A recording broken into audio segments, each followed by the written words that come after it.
Hello and welcome. I am your host, the best podcast host in the universe, Steve Cully.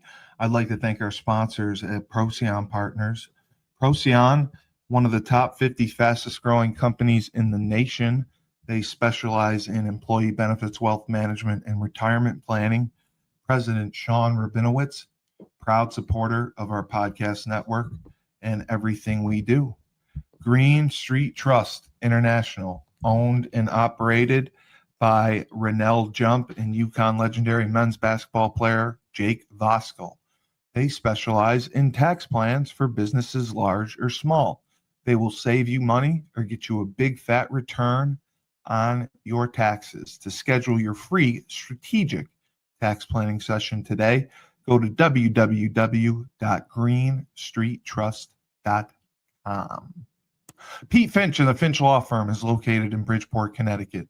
If you've suffered any type of personal injury, slip and fall, a car accident, your mother-in-law ran you over with her car, your wife got angry one night and decided to stab you, the Finch Firm is for you.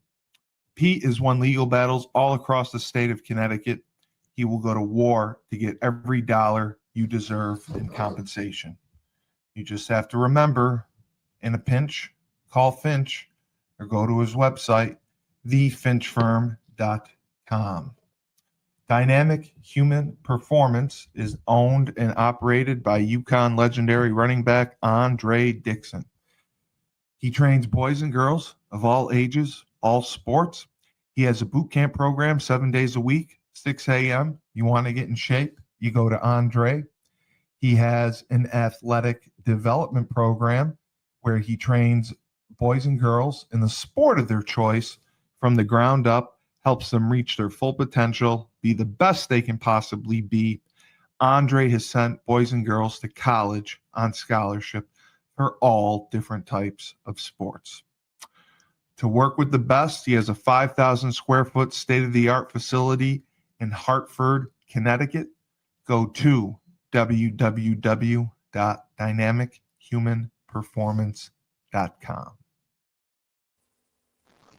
All right, and we are here back finally with author Rebecca Wells Phillips, who also writes under the pen name Boo Black and Rachel Blue.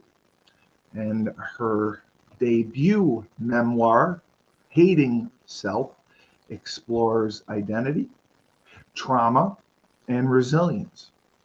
And those are really anchors for her life. Rebecca is based in Asheville and has a background in journalism. And she was writing, had her first book published or done 10 years ago and published it 10 years later, basically because of family. She didn't want to embarrass her family or write anything that would upset her family.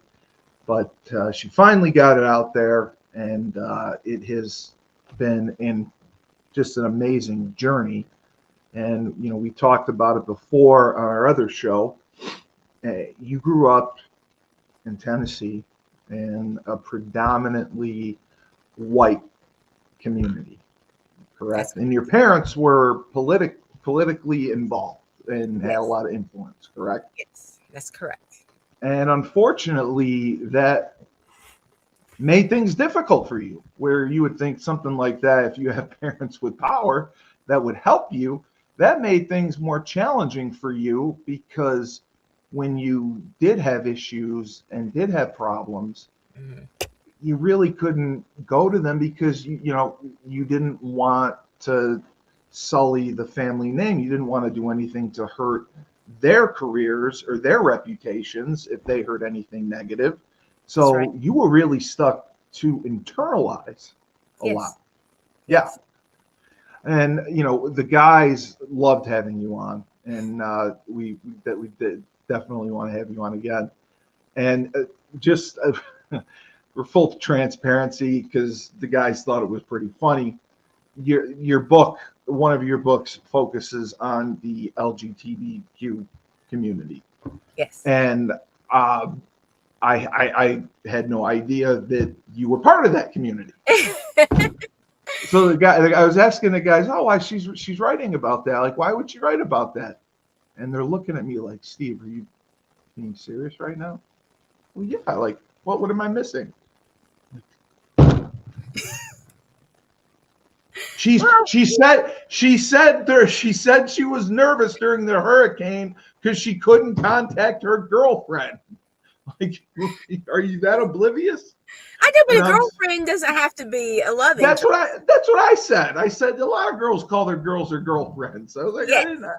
I didn't know. I didn't pick up on it. They're like, oh my God, I don't know But what that's you're gonna okay because I was married for 32 years to a man. So, Oh, uh, you were yeah. okay. And I have Oh a my daughter God. and grandchildren and all that. Oh, So, this okay. is kind of new for me. Okay. So were you?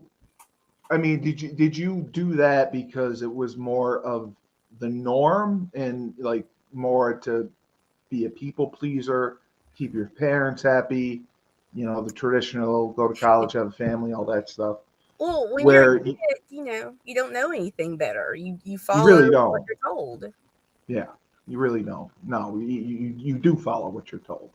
So that was pretty much why you kind of, I mean, I can't even imagine how challenging that must have been. I mean, did you know early on, or did you struggle early on with identity issues as far as that goes? I just knew I was black. That was always my focus. Right. Being upset with the fact that I was black and dealing with racism. I didn't have time to worry about, oh, am I sexually attracted to a woman?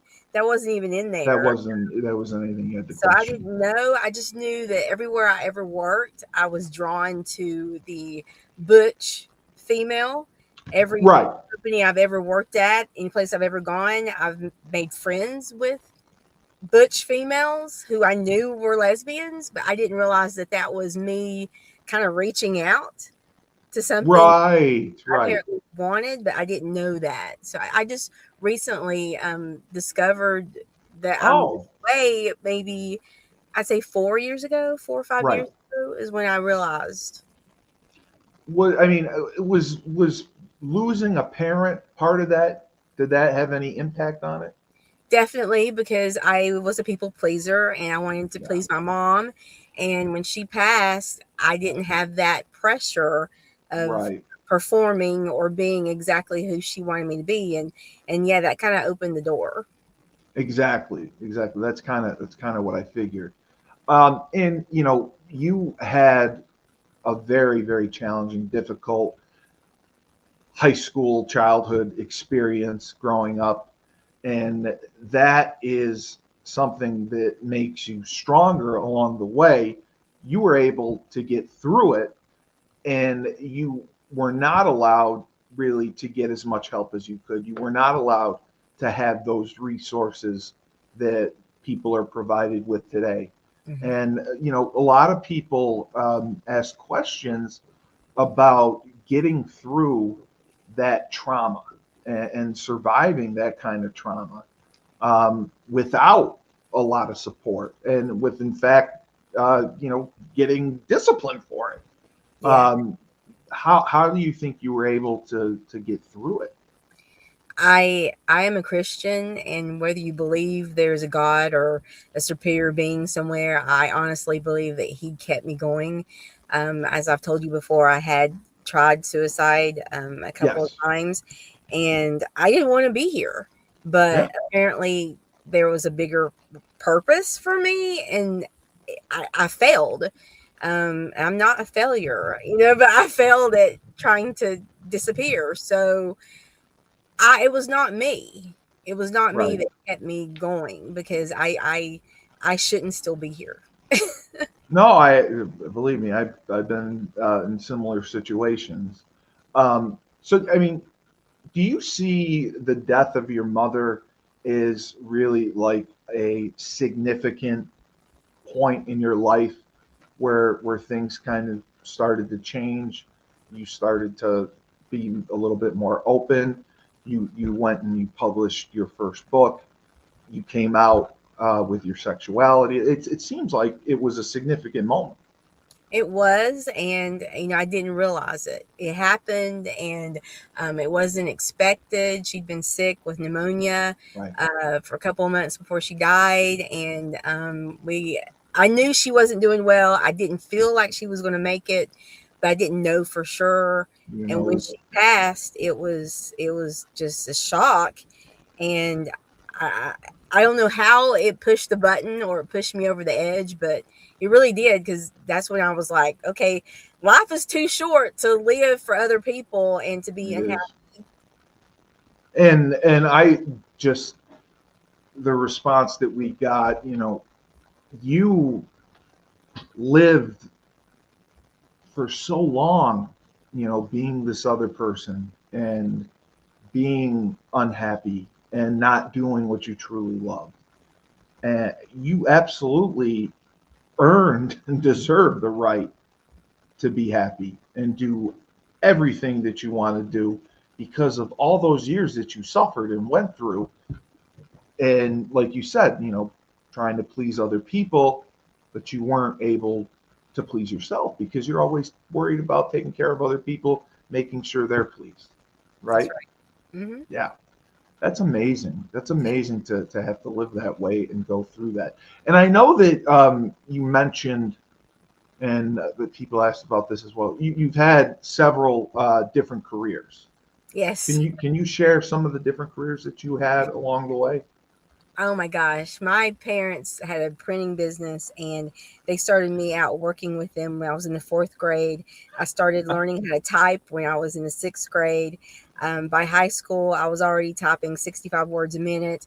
My parents Oh sent my me to God. Carson Newman College or Carson Right. University to be an accountant. So everything that I did was on the administrative role part, where I would support directors, vice presidents, executives of all different kinds as administrative assistants and secretarial work. I also had a Series 6 and 63 and life health Oh license, wow. where I was a sales and support specialist for CUNA Mutual Members Financial Services, where I had to be licensed to support the Jeez. financial services people. Yeah. I I have done so much. I was the volunteer coordinator for the COVID-19. During all that, I was in charge of keeping the drive-through vaccination sites staffed with nurses and such. I'm working as an inspector packer for a healthcare manufacturer, Right. where I inspect parts, and I work on a line for 12 hours a day.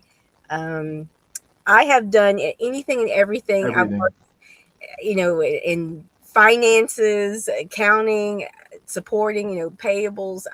There isn't hardly anything that I haven't done, because Wow. I guess I get bored real easy.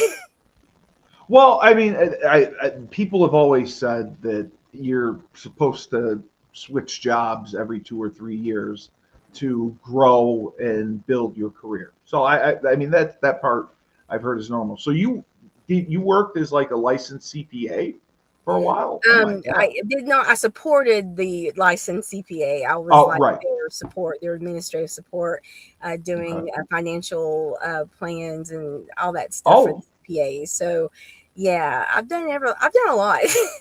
like underwriting too, that sort of thing. I have not done the underwriting part, but I was a legal secretary for 3.5 years. So I Oh have, wow. I used to work for Chapter 13, Chapter 11, Chapter 7 bankruptcy attorney. I worked in real estate, supporting real Right. estate attorneys, litigation. I'm telling you, I've done it You're like a all. paralegal, Jesus. I've done everything. Well, I mean, it just shows how intelligent you are. I mean, I think we could send you to NASA and you figure out how to be an astronaut. I mean, you pick it up pretty fast. I So am quick. that, I'm quick. yeah. I mean, that is crazy. I mean, and then being married for 32 years. Was your partner somebody that you met in high school, college, after college? I was at Carson Newman, and he was a restaurant manager at Perkins. And I was engaged to another man who was actually in pharmacy school, UT Pharmacy School in Memphis. And so we had the blizzard of 1993, where Oh, I remember that. I got trapped in the house with my fiance and his family. And then after being trapped for 5 days, I realized I could not marry into that family. And then I knew That's all it this, took. I knew that this manager was attracted to me because me and my girlfriends from college would go there and eat all hours of the night, and he would actually wait on me at the table and stuff. And they're like, he's got a crush on you and everything He else. was flirting with you? Yeah, so but I was taken. And so whenever I Yeah, right. got out of that situation in the storm, I called the restaurant and I was like, hey, is so and so there? And they're like, no, he doesn't come in until 2. And I said, well, just let him know that Becky called. And so I gave him my number, and he called like immediately. Yeah, so of course he did. that's how that went. That's amazing. You snowed in with your fiance and his in-laws and your in-laws for 5 days, and you're with these people, and you're like, no, I can't do this. There's no way. There's something right. I can't do this. I got to get out. How did he take the news? He was not a very good communicator. So most men aren't. So I'll give you that. Unfortunately, I sent him a letter. That's how. Oh, okay. Well, I mean, you're a writer, so that would make the most sense. But that's great that you were able to get out of that, and you moved into a relationship with this man at the restaurant. And I mean, was it kind of love at first sight? Was it something that he courted you for a while? Obviously, he did while you were engaged. And then how long was it before you eventually were married?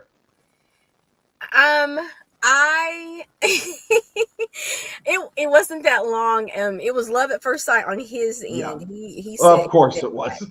But for me, it was just like, here's someone who's been very respectful and talking to me. We were just great friends, right off. And I graduated from college and we got married. We moved in. Well, we didn't move in together. We moved in. We were in 2 separate apartments, but you know how that goes. And we got married within about 9 months following my graduation. So that's not super short term. I had friends that did that right out of college, that were together for like a year and got married right after. But yeah, I mean, I see kind of what you're saying. You're like, he's a good guy. I enjoy him. I like being with him. We get along well. I may not have the exact same feelings that he does, but I don't want to lose him. Maybe things will develop more, but I'm happy with him as far. And you got married. And were your parents happy with him at the time? Because your parents, listen, I don't know them. I just know what I'm hearing. They apparently had extremely, extremely high standards for you. Yes. Like I would have been kicked out of the house at 12, but it's tough when they have expectations. My parents were concerned because he was almost 7 years older than me. And he was white. And my parents have always enjoyed and loved white people. So they accepted him in arms. Oh, okay. So they gravitated more towards white people, you would say. Yes. And the fact that you were going to marry one, they were 100% on board with that. Yes. Which is normally the opposite, but wow. Okay. So then you get married and you have a daughter. Yes. It took us about 2 years to get pregnant. I had to take Clomid, which raises your chances of having twins and all this other stuff because I couldn't get pregnant. Yeah. I had a doctor tell me I was too fat to get pregnant. Please But don't tell me he used those words. Please don't tell me that. Please don't tell me the guy walked in and said, "Hi, yeah, so you're too fat. You're not going to be able to get pregnant." I mean, did he have some kind of bedside manner? Just at least give me that much. no, If he really came in and said, "Hey, Becky, I'm sorry, you're just overweight. You're too fat. You can't get pregnant." that is Wow. exactly how it went. Wow. If he is still practicing medicine, I would blast him and call him out. My God, I that said, is horrific. I said, that's ridiculous. I have friends that are 5 times bigger than me, and they're dropping babies like crazy. And so I said, I Oh my want a God. specialist. I want to be, referred to a gynecologist or Yeah. whatever, OBGYN. And so he did. And so they're like, your hormones are probably just low. Right. And so here, are you willing to take the risk of having twins or triplets or quadruplets, whatever? Right. And we had tried for like a year and a half, and I'm like, well, yeah.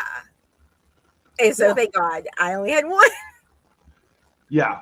I mean, I would have gone to a veterinarian after this guy, but geez, my God. So that's when you had your daughter. Yes. And were you in North Carolina at this time? No, I was still in Tennessee. You're still we were in in Tennessee. Knoxville, Tennessee. And did he continue to work at the restaurant, or was he doing something? Okay. No, because restaurant work takes a lot of time, and It he was on does. second shift, so we Yeah. never saw each other. And I needed help with the baby, so that's when he Yeah. started doing other jobs, better paying jobs with more regular hours. And I mean, would you say that he was a good father? He was an excellent father. He was actually Excellent a better father. mother than I was. And so you have a marriage, 32 years, and there comes a point. Obviously, 32 years is a long time, and your daughter's grown now and everything, and you start to realize that maybe I have different feelings. Maybe it's time for a change. And you have to. That's such a challenging conversation to have and decision to make, and you really you got to be sure of yourself. Did you feel it was a tough decision to make to separate and get divorced? Did it take time for you to make that move, or It took was it brewing? It did take time. Okay. Yeah, because I actually had a couple of, I had one girlfriend before I separated, but my husband knew about this girlfriend, and he was fine with it. So I was with her for 3.5 years. Right. She wanted me to leave my husband, Of and course. she broke up with me because I didn't make the move fast enough for her. Right. And I don't blame her. But then I had a second girlfriend, which is who I'm still currently with over a year now. I think we're on 2 years. Congratulations. Thank you. And so it was, you're going to laugh at me when I say that the storm had something to do with it, just like. No. I mean, that shows you it's those moments where you have an appreciation for things you take for granted. Well, it's like the blizzard, the blizzard affected the fact that yeah. I broke up with the other guy, and then Hurricane Helene scared me so bad and made me realize that I could have lost my girlfriend. I realized I needed to be with her, because at least if we were going to die, we were going to die together. Yeah, exactly. And there's nothing wrong with that. And I'm glad that you were able to come to that realization, because you clearly were happier with her. And regardless of the situation, I mean, was your ex okay with the separation, with the divorce?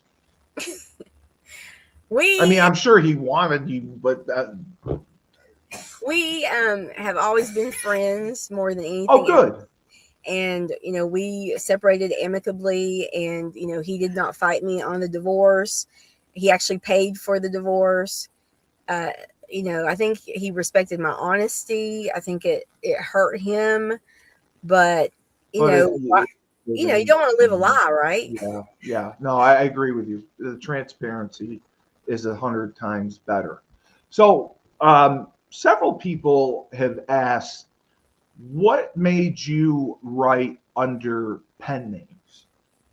Boo Black, Boo I Blue.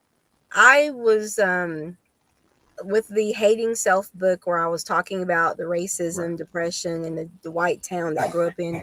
I didn't want to like people to be able to say, "Oh, I know exactly where she lives, and I know exactly who Right. she is, and I know exactly who her parents are."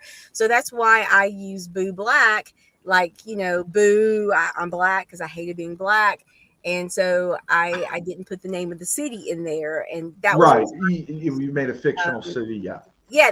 But then the pen name Rachel Blue with Butterfly Blossoms that came to me in a dream. And I had no idea where that came from, but then I realized it was kind of funny because it's like someone getting beat, black and blue, and it's blue BLEU. So anyway, that's Wow. how that happened. That was dream. Well, actually, both the names kind of came up through dreams. So Wow. That is surprising to hear. But dreams are powerful. Dreams are very powerful. All right. yes, We will be right back. Down south, we have Julius Williams, Jordan Harris, and the rest of the team of the Trench Mob. They train offensive and defensive linemen. They compete in 5v5 tournaments and college showcase camps all across the country. They have sent kids to schools like Florida, Florida State, Miami, Clemson, Tennessee, Georgia, Alabama, just to name a few. They have sent the highest percentage of kids who work with them to Division I schools on scholarship. To work with the best, go to trenchmobfootball.com. Ned Von Young runs the Fresh Fold Laundry Company in Chapel Hill, North Carolina, a high-end laundry service. You book online, put your laundry out in a clear plastic bag. They pick it up, wash, dry, and fold it for you in 48 hours. They also offer an expedited service if you need that as well. They have an online subscription model, weekly or bi-weekly, where you can get your laundry done that way. They offer deals for college students. So if you want your laundry done, you can do it in your own dorm.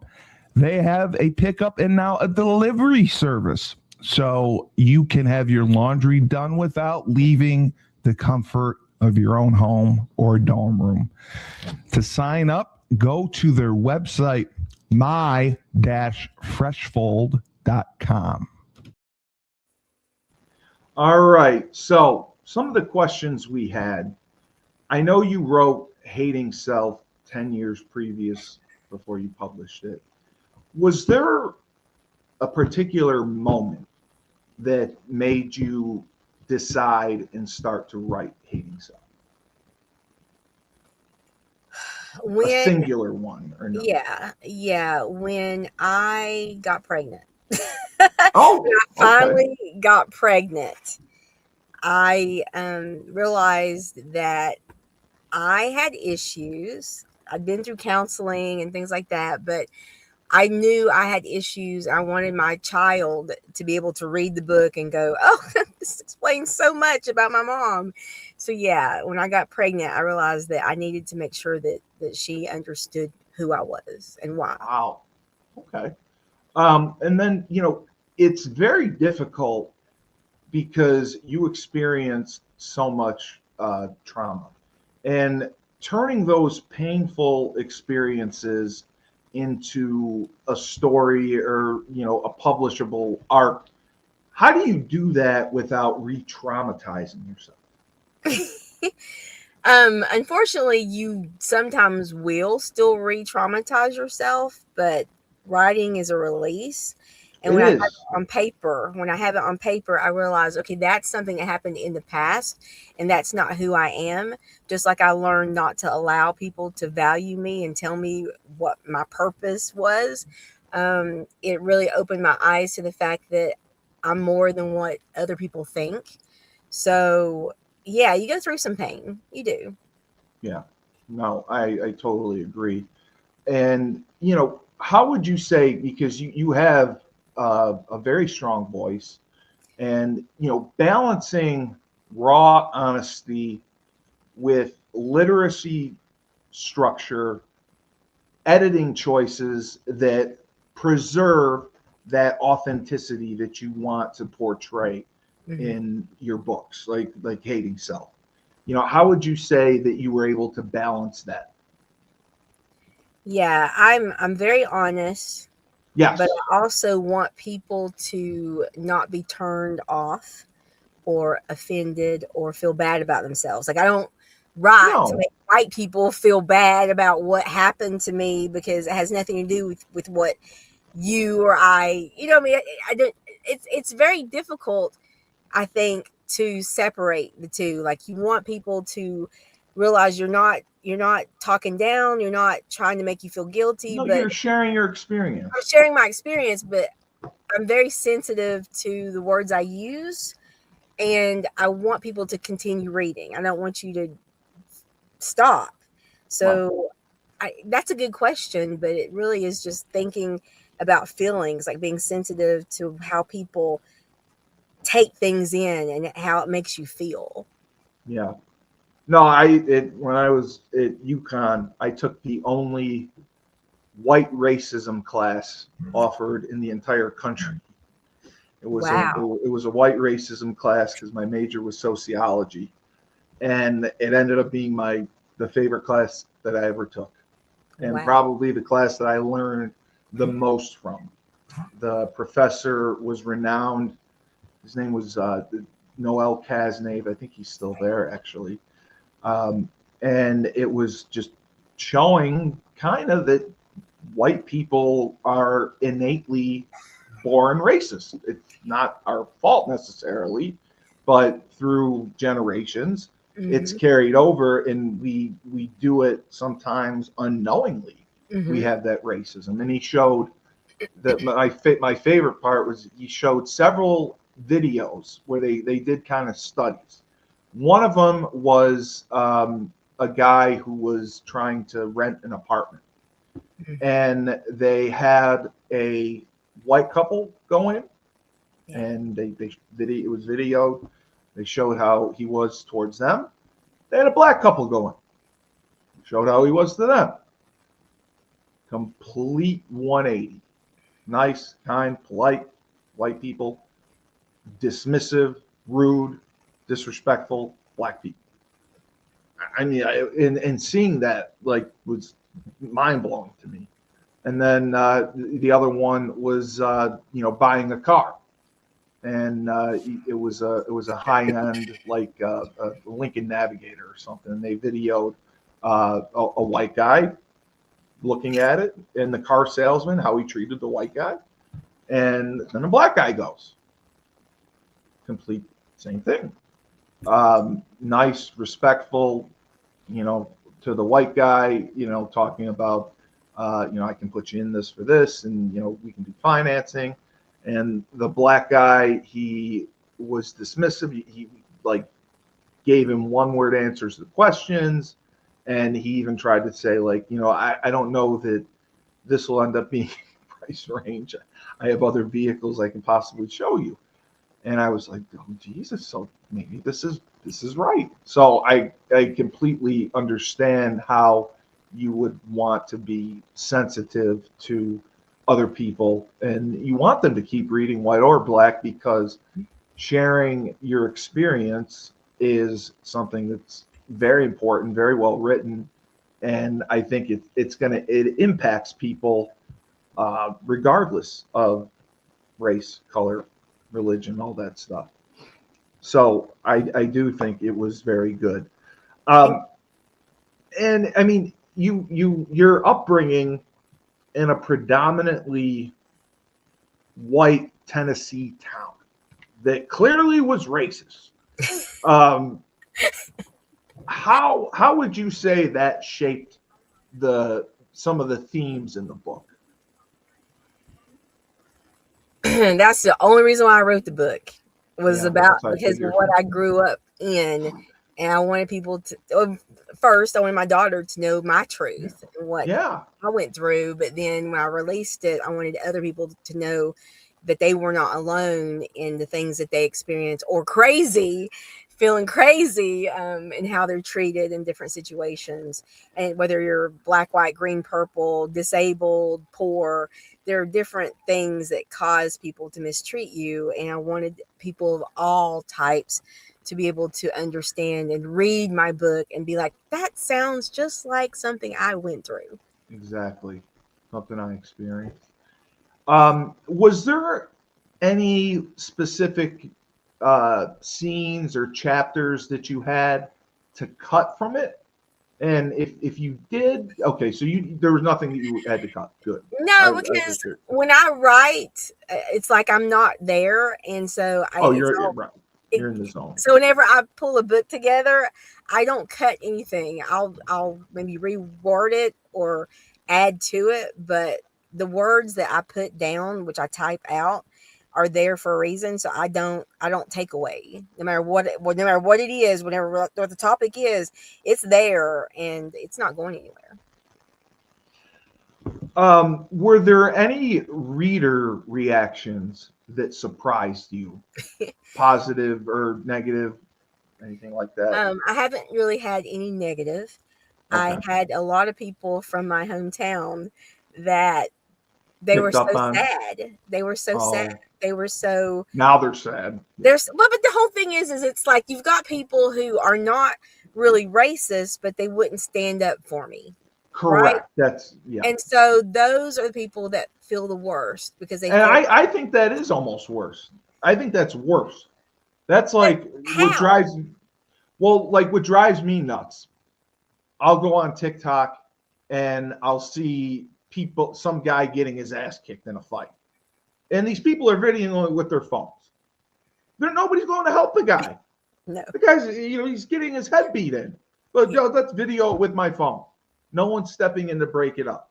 And I feel the same way if you're being mistreated by someone and it's public and other people are observing this and they're not stepping in to do anything about it, not even voicing a concern.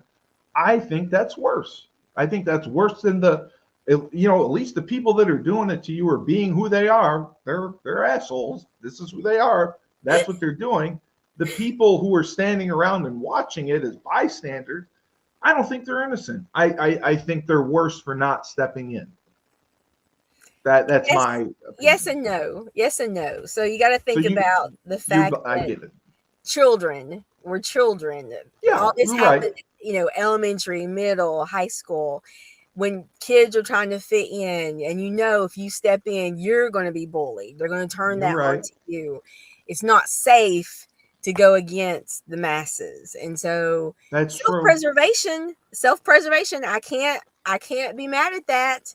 It was not their burden to carry; it was mine. Well, when you put it that way, yes, Steve's wrong. That makes sense because you're not wrong. Yeah, no, but I elementary school, middle school me, yeah, I probably would have done the same thing.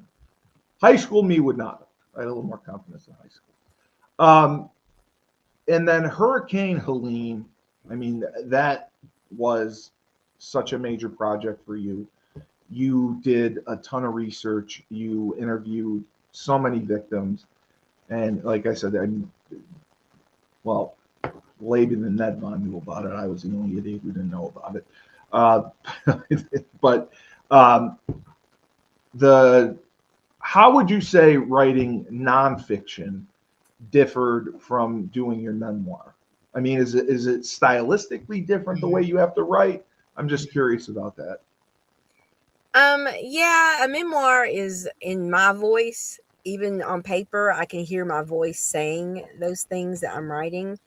When Hurricane Helene happened, it was more about facts. So I can hear myself as almost like a reporter or something, reporting the story, just trying to be removed. So even though I was part of the traumatic experience, when I wrote Hurricane Helene, it's like I wasn't there. I was removed from what was going on.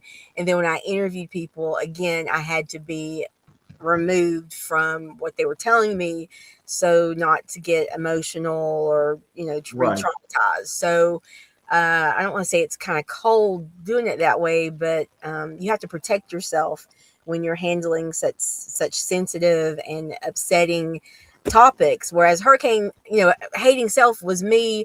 I dealt with it. I've moved on. Hurricane Helene is still being dealt with, and the trauma is still here. And there are still people who are homeless and living in campers and that don't have any money to help rebuild their homes and things like that. So it's like it's endless, but it's an ongoing story. Was it the moment and the fear of not being able to contact your girlfriend? Was that a catalyst for making you want to write about Hurricane Helene? Was Yes. okay? So that's what I figured. That was the main reason. Yeah, because I'm like, why is there no internet? Even why is there nothing? Why is there no way to communicate? Why is it only radio? How are we supposed to like know who's dead or alive? That freaked me out. And because I remember there was flooding, debris, all that. Like there was no way that you could actually like drive out of there, get away, right? Nope, we were trapped. Yeah, you were trapped.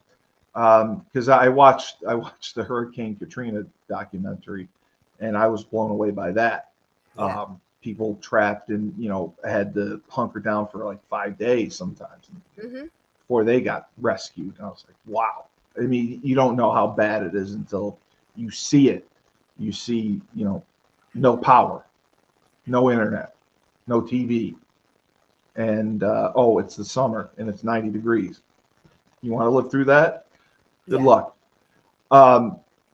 How would you say that you were able to implement people's stories, journeys throughout Hurricane Helene into your book about it, and make it kind of make sense in a consensual order like that? Was there like a order to it, a way that you put it together where you use stories in different chapters? So the original plan for Hurricane Helene Resiliency After the Storm was to be a catalog reference for the factual information from websites, books, TV, radio, just everything. I had no intention of doing interviews when I began writing the story. So in my mind, it was pretty easy. Like the first thing I did is I came up with the titles, which I know is kind of crazy. The titles of the chapters kind of flowed like I'm living it. What would I want to know if I wasn't living it? And so from that point on, I just started gathering factual information that would fit in those topics or those chapter titles. After I was about 75% done writing the book, that's when I realized I have to interview people. So at that point, I have a little recorder and I would ask someone, do you want to tell me your story? Because people are always telling you what they went through. They're like, sure. So I would record it. And then once I typed it out, I would see what they said and I'd be like, where does it fit?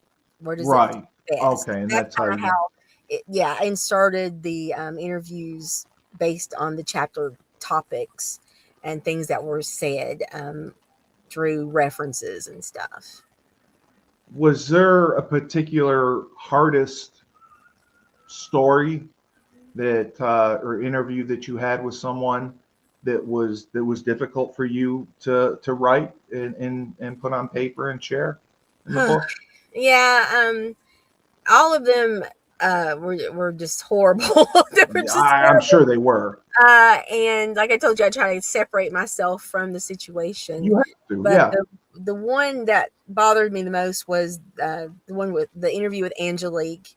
She lives here in Candler, and her husband was one of the first ones that decided to go out and start helping people because they heard on the radios and stuff that this older woman, like 85-year-old woman, was stuck up on the mountaintop in, I think, Fairview.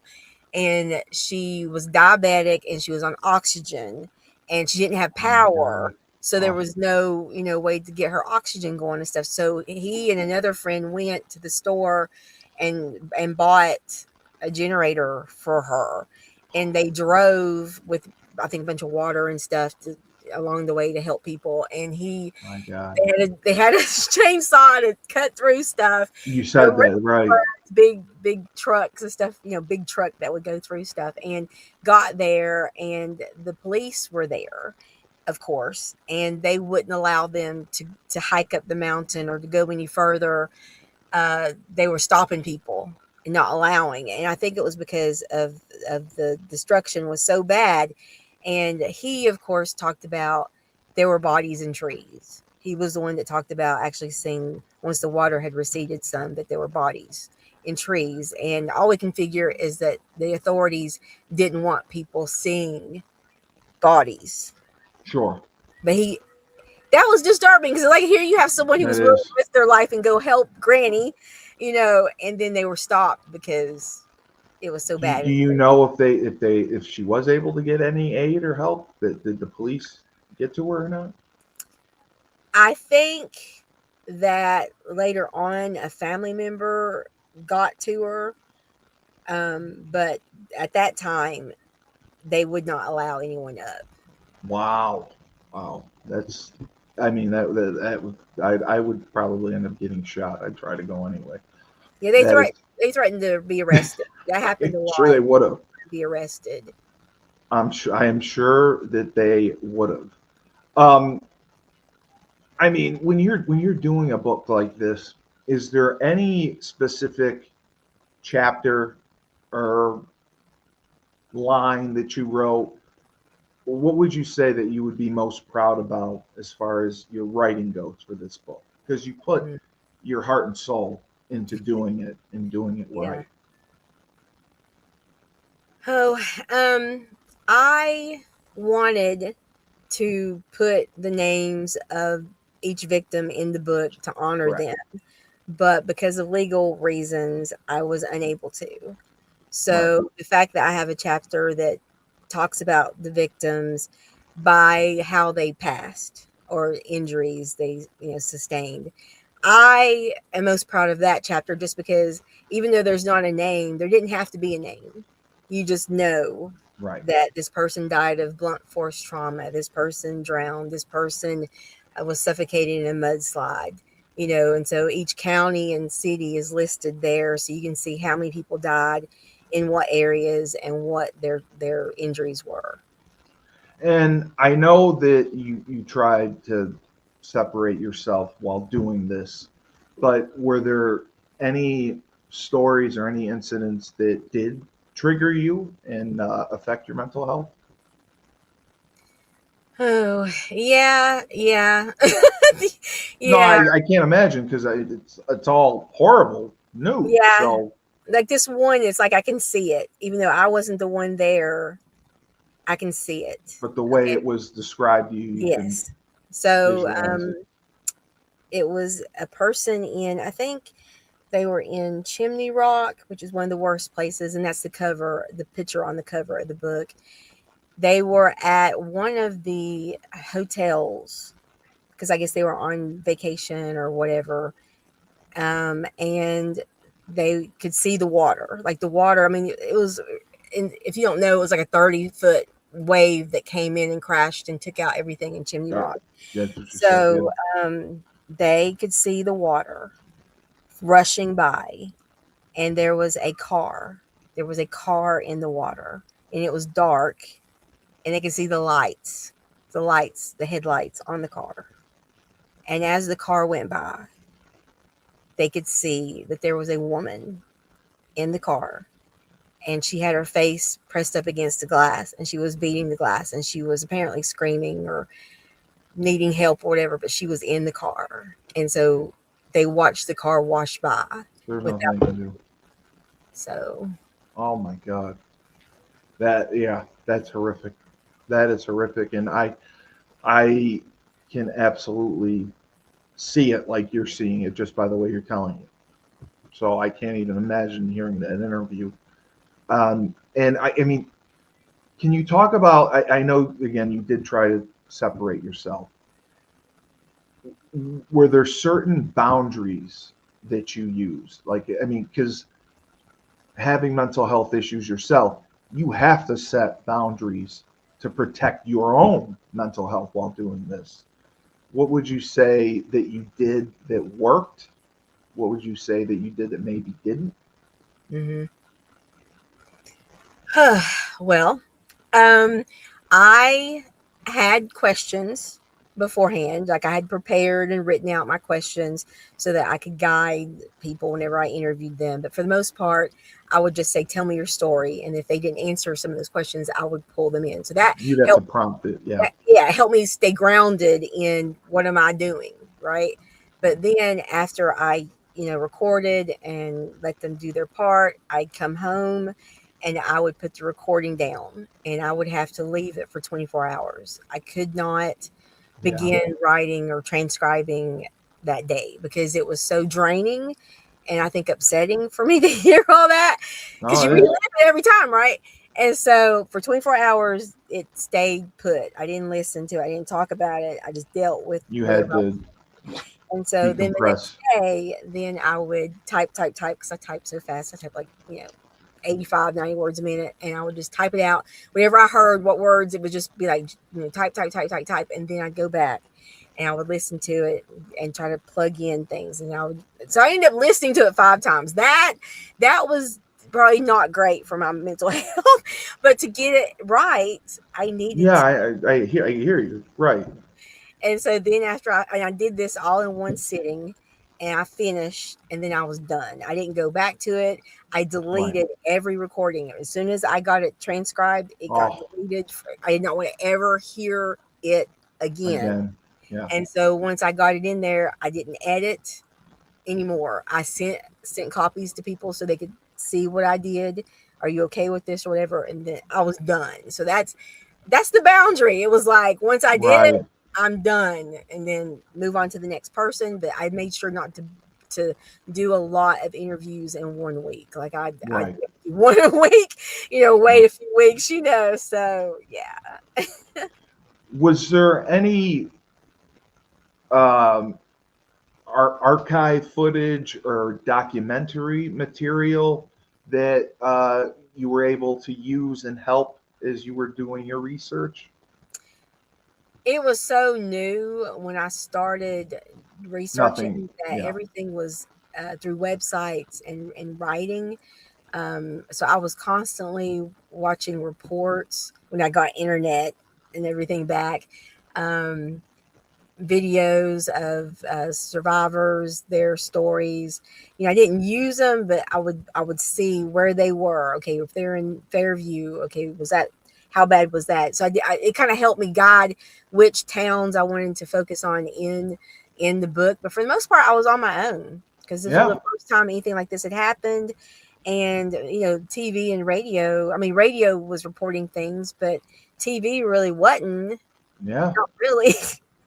I mean, I'm just curious. Like today, are there any documentaries that you know of out there about Oh yeah. Hurricane Helene? Oh, there Yeah, are. there Okay. are now. Yes, yes. Weather Channel has a few because after my book came out, where I had interviewed Richard Sproul, who was the owner of Chimney Rock Brewing that got completely wiped off the face of the earth.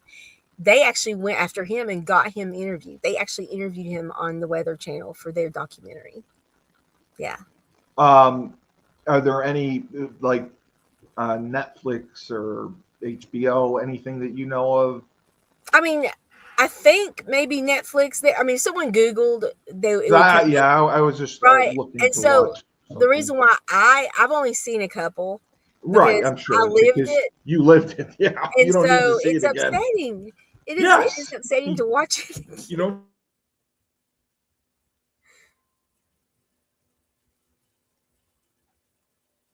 You froze on me, Steve. That I completely understand. That I completely understand. So somebody had asked, what would you say is the most useful piece of advice you received as a writer that kind of helped you as a writer or get to where you are as a writer? Because I know you had to do everything yourself. So I don't know that anyone has given you some great piece of advice about writing. But somebody asked. I mean, I hate to say it, but no one Yeah, has. yeah. I I've figured been on that. my own. I figured that. I figured that. And then, what's one myth about publishing you wish more writers knew about? Um, I think that people write and think that they can actually make money. Well, yeah, right, of course. Like they Yeah, can, they think they have this great idea, this great book. Oh my God, it's going to be awesome. I'm gonna make Yeah, a I'm going fortune. to be Yeah, rich, right? And so I fell into that with Hurricane Helene. I thought all I needed was the perfect topic at the right time, and and it that was gonna blow up. it was going to blow up, and it didn't. Right, right. But I mean, I don't, I don't attribute that to a myth. I attribute that to more of a lack of awareness of getting the word out about it. And I know you spent Yeah, a considerable amount marketing the book yeah, itself, yeah, but other ways of raising awareness. I think yeah. if more people knew about it, you would see different results with it. But I completely understand. Oh, I got this great idea for a book. I'm going to be a millionaire. Yeah, doesn't work like that. No, it doesn't. Does not work like that. No. No. And it's very challenging as a writer to have success financially because with unless you have a publisher, even with a publisher, they're going to take away some of your creative control, as you said, try to change some of the narrative, or they want certain things done certain ways, and you have to sell a lot of books to make a profit, for it to That's be a right. profit. Correct? Right. That's correct. Yeah, Yes. because Amazon takes 40%. Which So is mind-boggling. 40%. I think I got a $1.54 in royalties this past month. So wow. So that's awful because it's $10 a book. Jesus. Um, that I mean, and the other question was, how do you handle? Have you had to handle book reviews that misunderstand your intent, or maybe misinterpreted what you were trying to say in either Hurricane Helene or Hating Self? So Or do you far, not read them? no, I don't seek them out. Right. But if I happen to be on Amazon, I might look every now and then. I try not to make a focus on that because that's not why I write. But fortunately, everyone has been happy with my writing. I know that with Butterfly Blossoms, the Yes. LGBTQ adult fiction book, I got a little bit too graphic. And so I should have had a content warning. So I had someone that explained that although the characters are great, the book is great, blah blah blah, there was a Sure. section I had to skip over because it was triggering for her because of the sexual content. So I've learned Right. from that to always have a content warning in the beginning so people know. Um, how would you say the book has opened doors, for advocacy or community work uh, post Hurricane Helene? I have given a lot of Yes, Hurricane Helene books because I not know you everyone have. has $35 to spend on a book. Also, we have people who risk their lives, like the first responders, police officers, firemen, doctors, all these people who did everything for the victims of Hurricane Helene. So I have given so many copies of that book out just because I wanted to tell them thank you.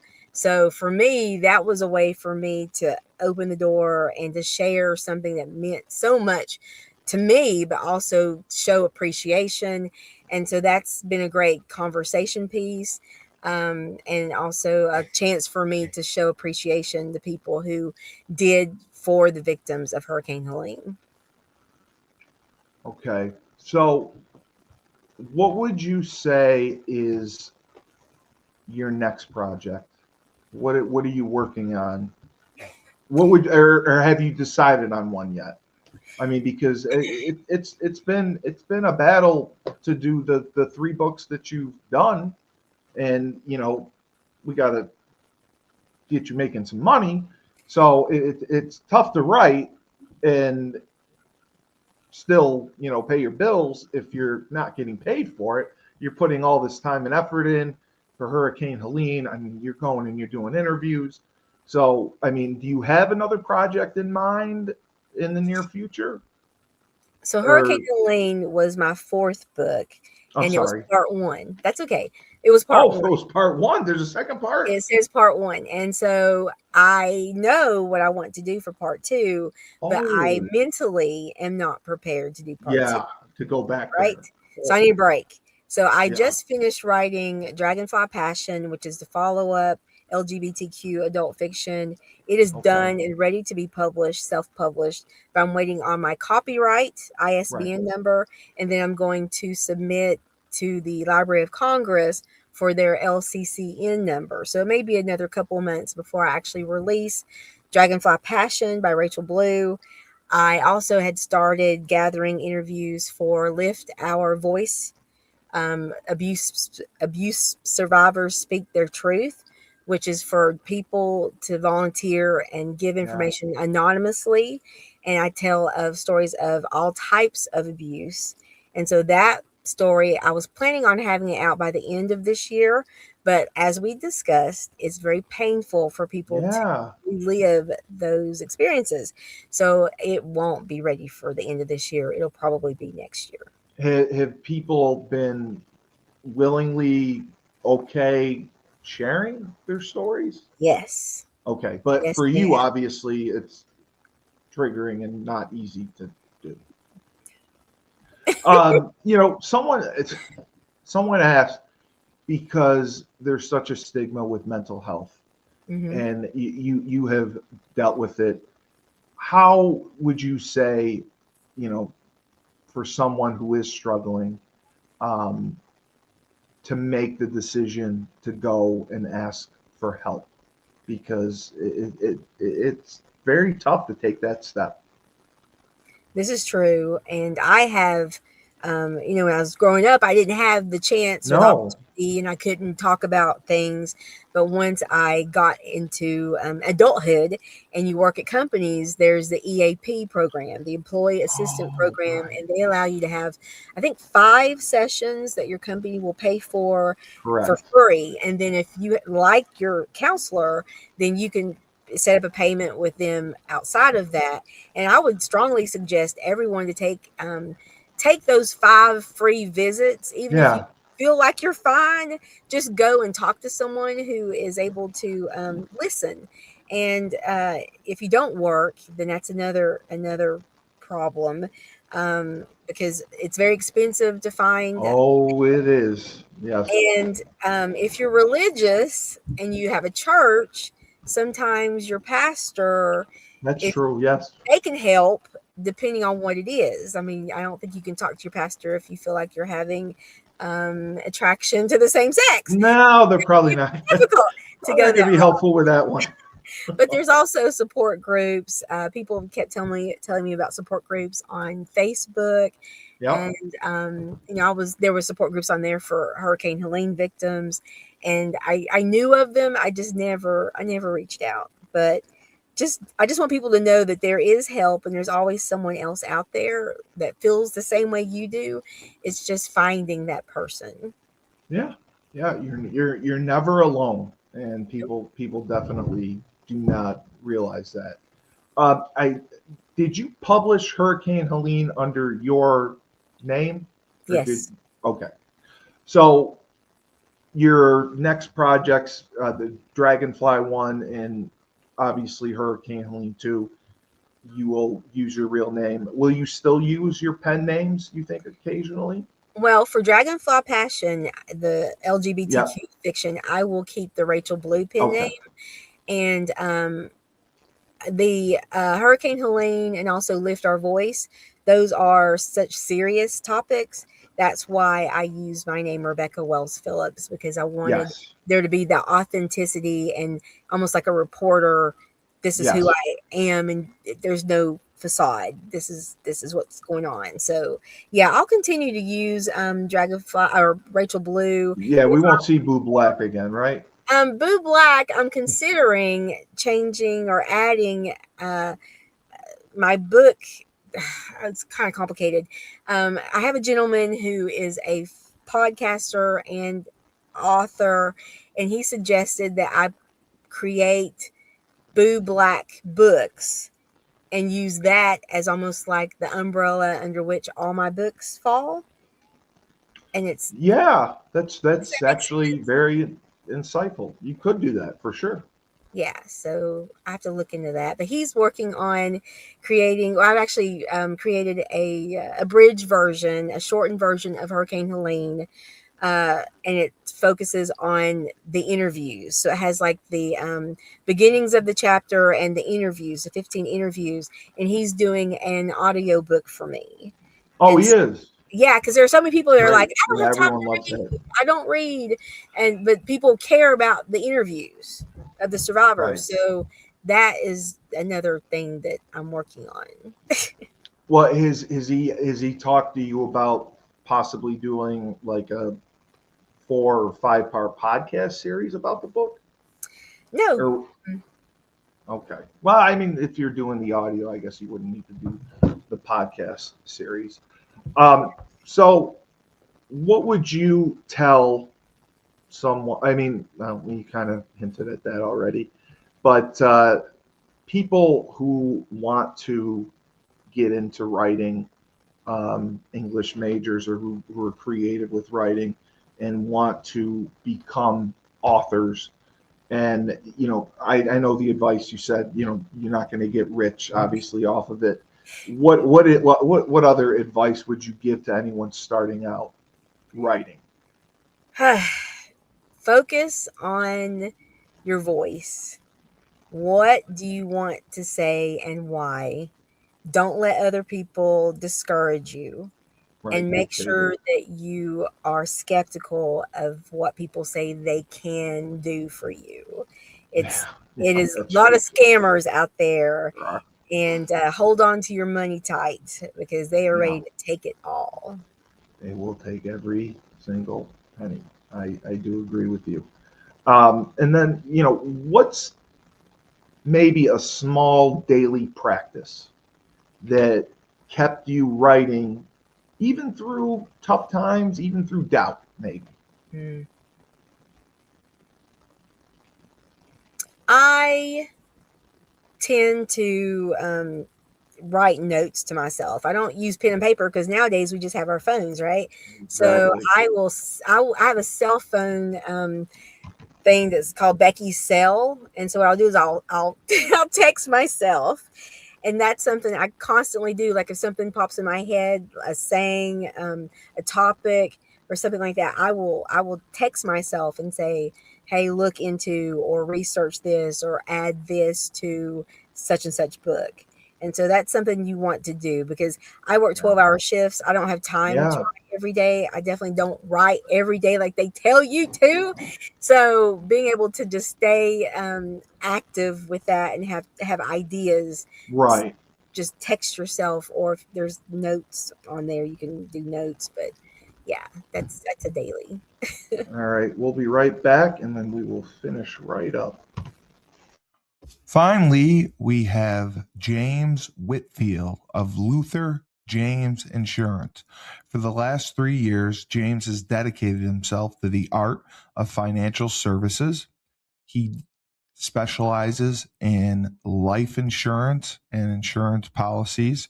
He will save you money, make you a boatload of money, and do so tax-free. He also specializes in retirement planning because we know the stress that goes into thinking about retirement. How much am I going to need? For how long? Do we have enough? because fear of the unknown is real. To contact James, go to www.lutherjamesinsurance.com. All right.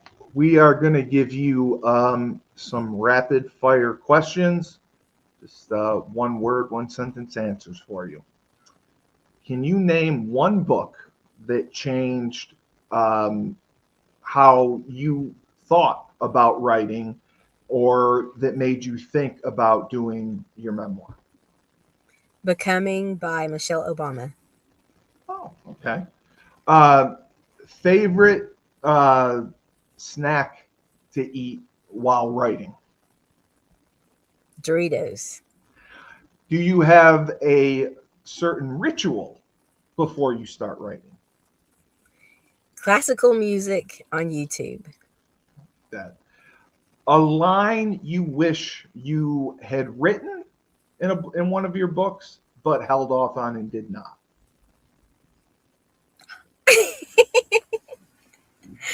Oh my gosh. I had to pass on that one. I had no idea. I can't think. You're so honest and transparent. I can't think that you would have something that you would hold back from writing. If Boo Black had a theme song, what would it be? I didn't ask this. Amazing Grace. Oh, okay. I like that. And then one guilty pleasure that keeps you human every day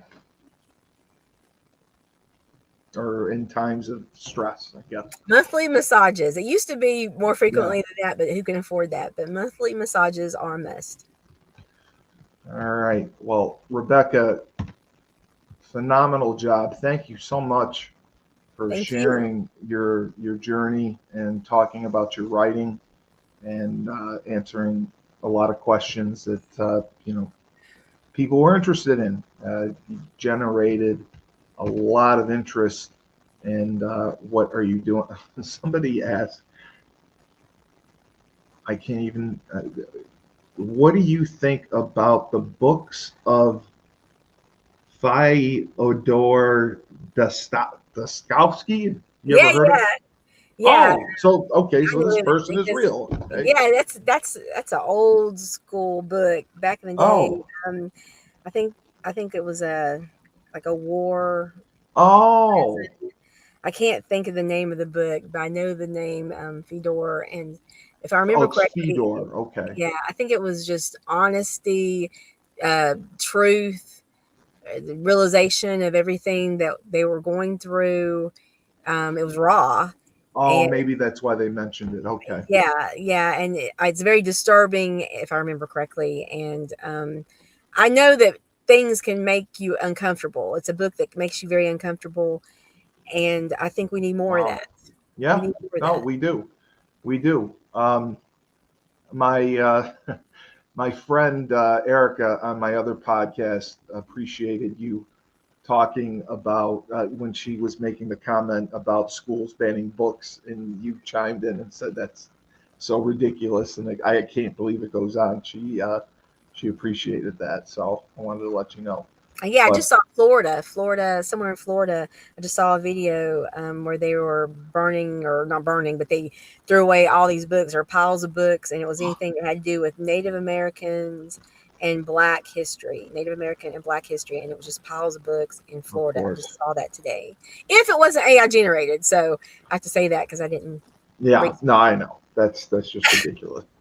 But thank you so much for sharing your story. Again, we'll make sure to put your website up. Is it RebeccaWellsPhillips.com? That is correct. Yeah. Okay. Thank you. I got it right. And we will put up the link to purchase your books. And we had you on with my friend Razul. Yes. We are going to purchase books for the house. They're excited about that. Awesome. And I have the address, so I will get that all set up. They're very excited. But thank you again. stay in touch, and we will help you as much as we can to get the word out with your writing. And we will definitely work on getting you with Laban and Nedvon, because they wanted to have you on. I had fun with them. They were great. Yeah, they were great. They laughed at me because I was so out of it with the questions I was asking. I was like, wait, what's she the LGBTQ? He's like, Steve, she just said girlfriend. She was upset about her girlfriend. What do you think? But I could have said, if I had said partner, or if I had said love interest, it would have been clear. But yeah, I just said girlfriend. They picked up. They just thought it was hilarious that I was so oblivious that I didn't pick up on it. But no, we'll have you on again, and whenever it works out, they want to hear from you. And they actually they had a good. They put together a format for how they wanted to do the episode with you. Oh. Yeah. Nedvon and Lincoln both created a format. That's awesome. Because they wanted to highlight your work and promote it and do everything we can. So we'll definitely schedule you and have you on with them again. And thank you for sharing your story. And this was great. It's a great episode, great viewership. So we'll continue to do it. And I will make sure this is put up, and we'll have all your links in it. So for Rebecca Wells Phillips, also Boo Black, Rachel Blue, author, Hating Self, Dragonfly. What's that other part? Dragonfly Passion will be out this year. The Dragonfly Passion will be out this year. There was the Butterfly one, right? Butterfly Blossoms. That one's already out. And Hating Helene, Hurricane Helene is the one that everyone needs to check out, and we'll make sure to put the links for that. So I am Steve Cully, the best podcast host in the universe. Remember, when life gives you lemons, don't make lemonade. Take 2 oranges, throw them right back at life.